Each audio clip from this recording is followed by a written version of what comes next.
All right, you guys, so I do not have someone to help me record this, so I'm gonna do the very best I can using this lovely ring stand to do this. Welcome to our book study. Oh, and I've got my new phone, so I'm like, how does this even work now? Bigger than my old one. Go ahead and place it up here. Let's hope it doesn't fall. Okay. So you guys all have a online version of this, and what we're going to be doing is looking at 3 sets of books. First set will be table 1, the second set will be table 2. Oh, it's not on there anymore, it got cut off. And the second set will be table 3. So table 1, table 2, table 3. And this is online for you guys.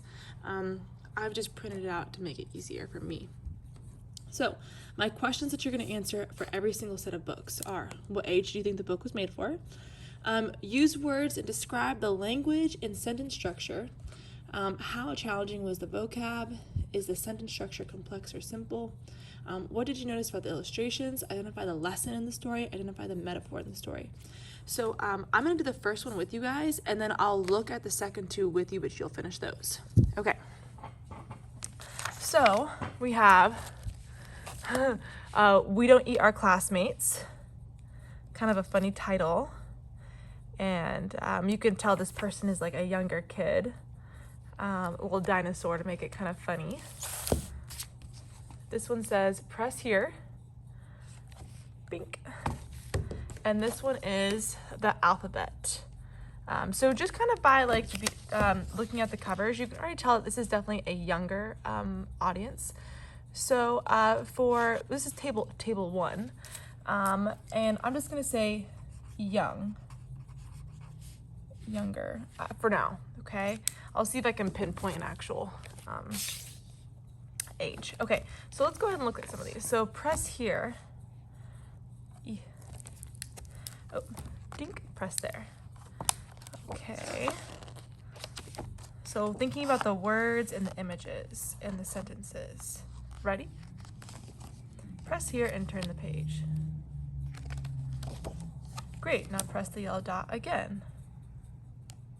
No, this one. Perfect. Rub the dot on the left gently. Well done. And now the one on the right gently. Wow, this is a really long book. Fabulous. 5 quick taps on the yellow. 1, 2, 3, 4, 5. And 5 taps on the red. 1, 2, 3, 4, 5.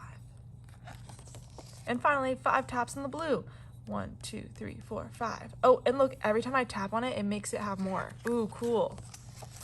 Okay, perfect. Try shaking the book just a little bit.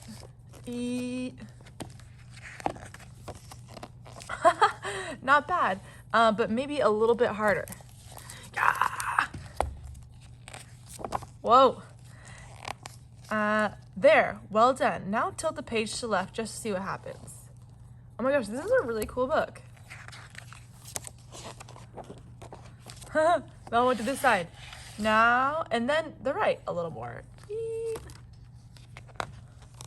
And go on this side.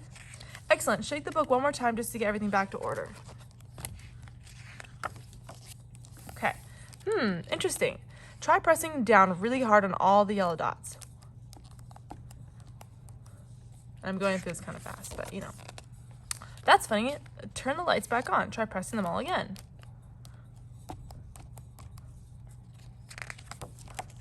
Perfect. Hold on. 2 of those dots seem to have switched places. Oh yeah, these ones over here. But which ones? Now press hard on all the dots really hard.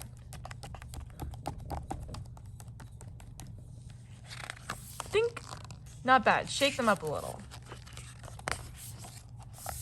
Pretty, isn't it? Try blowing on them just to get rid of the black. Whoa! Maybe a bit harder.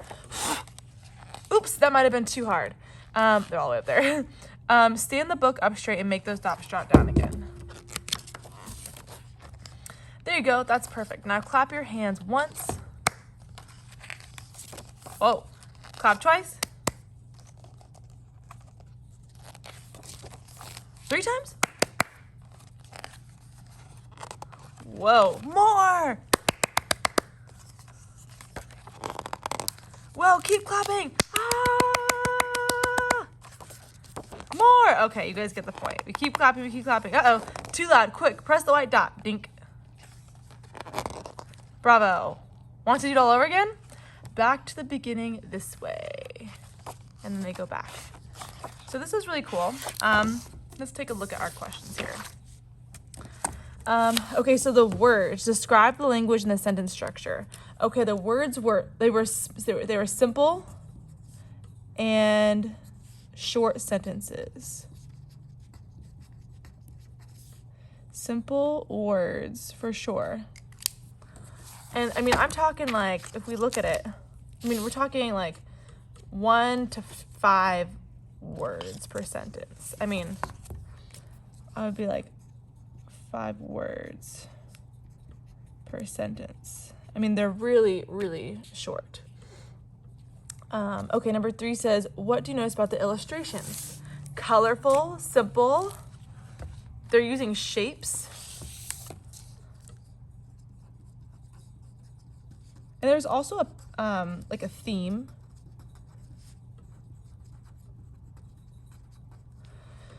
Okay, number 4, identify the lesson in the story. Okay, I think the lesson here is clearly, well, not clearly, but I think it would be something like cause and effect. Like when you do something, there's an effect. Movement. Okay, because it teaches you how things move. And also it taught you numbers, right? 1, 2, 3, 4, 5. But when you touched on it 1, 2, 3, 4, 5 times, then that caused, there was an effect and it multiplied. Turning the lights off and on, blowing on the page, picking the book up, tilting it. So I thought that was really cool. So I think that the biggest lesson is like kind of like that there's how things change. So.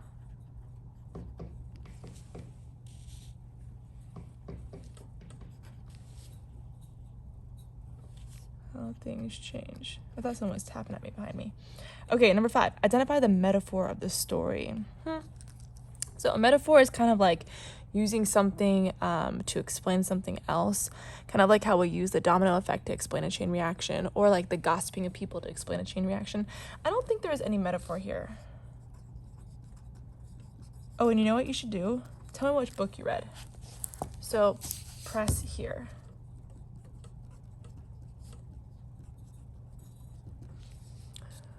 Okay. And I think, well, I'm gonna look at this one real quick. Okay, so we don't eat our classmates.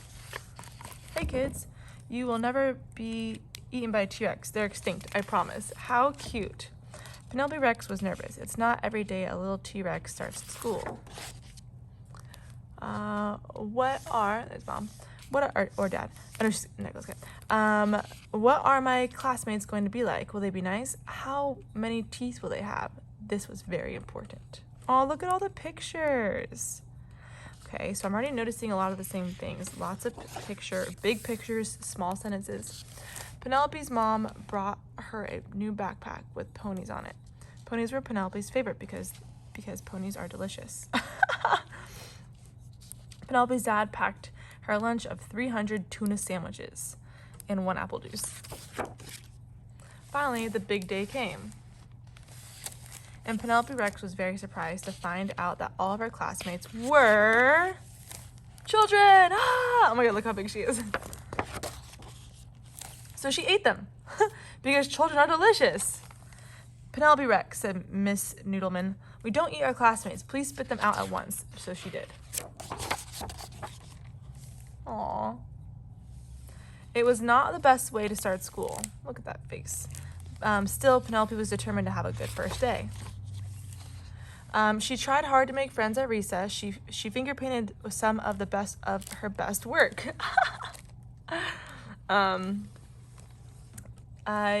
She even saved Griffin Emery a seat at lunch. You can sit here. He's like. Penelope started to notice everyone was making friends but her. It was lonely. When she got home, her dad asked her about her first day of school. I didn't make any friends, Penelope cried. None of the children wanted to play with me. Penelope Rex, her father said, did you eat your classmates? Well, maybe sort of just a bit. Sometimes it's hard to make friends, said her dad, especially if you eat them. You see, Penelope, children are the same as us in the inside, just tastier. That gave Penelope a lot to think about. But poor Penelope, she could not stop herself from eating her classmates. The next day, Penelope tried really hard. Miss Noodleman, Penelope ate William Amoto again. And they were all afraid of her. Aww, so sad. But relatable. Except Walter. Walter was a goldfish. So Penelope tried to make friends with him. Will you be my friend? Chomp! Eee! Cried Penelope. He's eating my finger! Oh my gosh, the goldfish chomped Penelope. Once Penelope found out what it was like to be someone's snack, she lost her appetite for children. She stopped eating her classmates, even when Cece Woodman spilled barbecue sauce all over herself. Nom, nom, nom, nom, nom. And soon Penelope made friends. Found you! Want a brownie? I helped make them. Now, even when children look especially delicious, she peeks at Walter and remembers what it was like when someone tries to eat you. Look at that face. And Walter the goldfish stares right back at her and licks his lips. Oh my gosh, look at that. Da! The irony. Because dinosaurs are delicious. Woohoo! Okay. I didn't really think I was going to read that one, but it was so good. Okay, so clearly this is so younger. I'm like, what age do kids start going to school? I would say, this could be like kindergarten through first, or even like, maybe even like second or third grade. Okay. And the words were still simple, short sentences. I would say, 10 plus words in this one. So I would say between 5 to 10 words. Colorful, simple. In terms of the illustrations, they took up the whole page. So took up whole page. And number 4, identify the lesson. Okay, so the lesson here is definitely, I would say, putting yourself in someone else's shoes.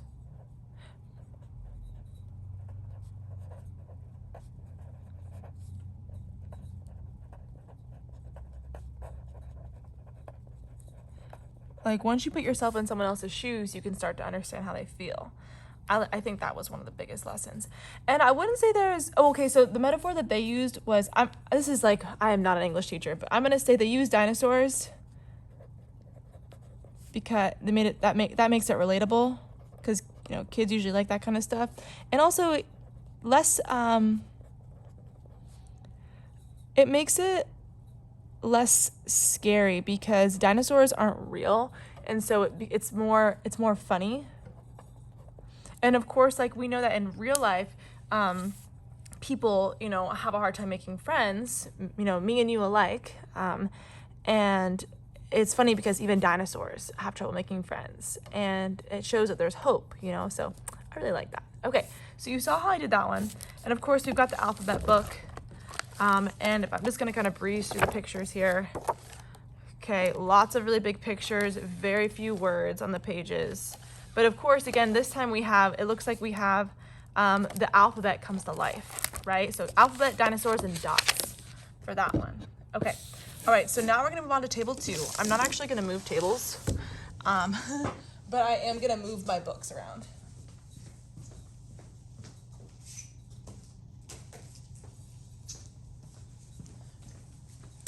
All right, so let's go ahead and start off with table 2. So for table 2, we have Max and Ruby's preschool pranks. We have Interrupting Chicken and Luna and the Moon Rabbit. Another pattern that I notice here is, especially, and you can see the illustrations, is the use of animals. Even though this group, this is a different group, they're still using animals. Just like the last group used like dots and animals, dinosaurs, and alphabets. So, okay, let's go ahead and kind of skim through Luna and the Moon Rabbit. Take a look at the words. More words. Oh, not as many on that page. Sorry, I'm hitting my thing here. Focus. Yes. Let's struggling. I'm trying to turn the page while looking at the video. Okay, so images aren't as colorful here, but that's because it's nighttime, I think. Less words. Definitely more. Okay, so overall, I would say definitely more words than our other book. Different picture theme, but the idea of using animals. Interrupting chicken. Okay, so more words here. Interesting pictures, really vivid colors. Words, definitely more words than my last book. Okay, and then Max, and again we're using animals here. Okay, oh sorry, kind of. Oh, this is cool. They've got little things that kind of poke out, so that's kind of something you could think about. Having a book that was interactive. That's cool. Definitely more words. You can see that here. Okay, I am gonna read this one right here. Interrupting chicken. And this book is called Interrupting Chicken, right, Papa? Yes. Now please don't interrupt the story. Okay, so humor. All right. It's bedtime for little red chicken. Okay, my little chicken, said Papa. Are you ready? Are you all ready to go to sleep? Yes, Papa, but you forgot something. What's that? Asked Papa. A bedtime story. All right, said Papa, I'll read you one of your favorites. And of course you are not going to interrupt the story tonight, are you? Oh, sorry, I read that wrong. Of course you're not going to interrupt the story tonight, are you? Oh no, Papa, I'll be good. Hansel and Gretel. Hansel and Gretel were very hungry. Deep in the woods they found a house made of candy. Nibble, nibble, nibble. They began to eat the house until the old woman who lived there came out and said, "Why, what lovely children, why don't you come inside?" They were just about to follow her in when out jumped the red chicken and she said, "Don't go in, she's a witch!" So Hansel and Gretel didn't. The end. Chicken? Yes, Papa? You interrupted the story. Try not to get so involved. I'm sorry, Papa, but she really was a witch. Well, you're supposed to be relaxing so you can fall asleep. Let's try another story. I'll be good. Little Red Riding Hood. Take this basket of goodies, said Grandma. Goodies to Grandma, said Little Red Riding Hood's mother. But don't stray from the path. The woods are full of danger. Red Riding Hood skipped along through the deep woods. By and by she met a wolf, who wished her good morning. She was about to answer him when out jumped a little chicken and she said, "Don't talk to strangers!" So Little Red Riding Hood didn't. The end. He literally keeps ending the story. Chicken? Yes, Papa. You did it again. You interrupted 2 stories. You're not even sleepy. I know, Papa. I'm sorry. But he was a mean old wolf. Yes. Now get back into bed. Okay, Papa. Let's try one more little story and I'll be good. Chicken Little. Chicken Little was hit on the head by an acorn. The sky is falling, she thought. She was about to run off and warn Goosey Lucy, Ducky Lucky, Henny Penny, and everyone on the farm the sky was falling when out jumped Little Red Chicken and she said, "Don't panic, it was just an acorn." So Chicken Little didn't. The end. OMG. Chicken? Yes, Papa. You did it again. Look how stressed out he is. Oh, Papa, I couldn't let that little chicken get all upset over the acorn. Please read one more story and I promise I'll fall asleep. But Chicken, said Papa, we are out of stories. Oh no, Papa, I can't go to sleep without a story. Then, said Papa, yawning, why don't you tell me a story? Me tell a story, said the little red chicken. Okay, Papa, here we go. Bedtime for Papa. Once there was a little red chicken who put her Papa to bed. She read him 100 stories. She even gave him warm milk, but nothing worked. He stayed wide awake all... Papa? Literally knocked out. Good night, Papa. The end. Oh my goodness, how cute is that? I actually really like the colors in this book. Very really pretty colors. Okay, so let's do this. Number 1. So what age do you think the book was made for? Okay, so before we said kindergarten through first, I would say like maybe second through I don't even know, maybe first / second through third. Okay, definitely older than the previous group, okay? And so you guys are going to now from here use words to describe the language and the sentence structure. How challenging was the vocab? Were the sentences complex? Were they simple? Tell me what you noticed about the illustrations. What was the lesson of the story? It could be anything. There's no right or wrong answer here. Identify the metaphor in this story. Okay, so the metaphor, I don't know if there was necessarily a metaphor in this story. So before we said the metaphor was that we said there was not necessarily a metaphor, but dinosaurs were relatable. So what did they use to make this relatable? Well, I guess bedtime stories are relatable.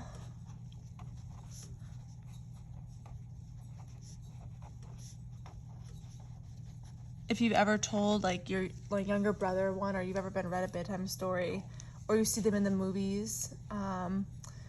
Let's see, what else? What else was there? Oh my gosh, I think it's great how they talk about interrupting, because interrupting is like a thing that everybody does. So one metaphor, well, no, I don't think, okay, well, metaphor, no, I mean, I think that's good. Metaphor, in this case, I don't really think there really is one. It's just kind of, they use bedtime stories because they're relatable. So I guess I'll just leave it at that.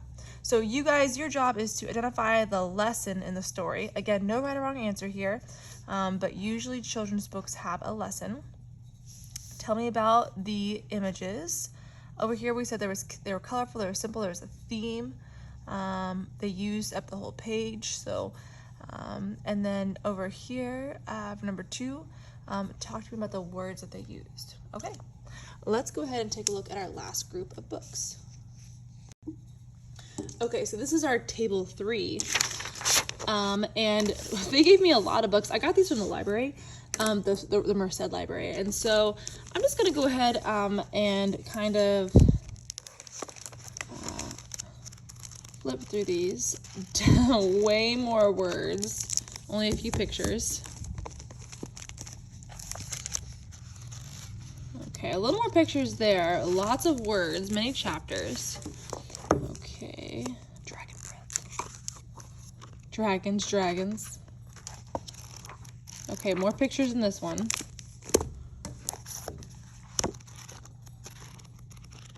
More pictures. This one looks a little easier to read. Okay, lots of, this one's colors. Okay, lots of pictures. Okay, there's like, okay, do you guys see this theme of dragons right here? Got like a dragon theme, so it's not that much different than the other ones, right? They still use animals and kind of those kind of things to get your attention. The sticky situation. Bees, animals, again. Look at this. They're the same pattern here. The wish tree. This looks like something like, I don't know. My close friends call me Red, and you can too, but for a long time people in the neighborhood have called me the wish tree. There's a reason for this, and it goes way back to when I wasn't much more than a tiny seed with higher aspirations. People come from all over town to adore me with scraps of paper, tags, bits of fabric, snippets of yarn, and the occasional gym sock. Each offering represents a dream, a desire, a longing. Draped, tossed, tied, with a bow, all hopes for something better. Huh. Okay, wait, my other books, they never had a little backstory like this. So that's something that's different about these. This one says, the city of Rebus is in danger. A wizard battle has gotten out of control. Magic. And giant statue has come to life. So Drake and Petra travel to Remus, where they meet a new dragon master named Tessa and her sound dragon, Sono. I love dragon stuff. Okay, can the dragon masters all work together to stop the wizards and their dangerous magic? And there's more, in case you're interested in reading them. Okay, so we're not gonna like actually read through these, but here's what I want you to do. Pick one of these two that I looked at, and you can tell that these ones, they have similar stuff going on the back. and you can look at the pictures on the cover. We know that there's some similarities in the way that, they also in the back, we're using animals here, dragons in all of these books, magic. So there's definitely some patterns that we see in these. You could talk to me about what age do you think this book was made of. We didn't really, I'll go ahead and read a couple pages out of this one, I guess. Or actually, let me see.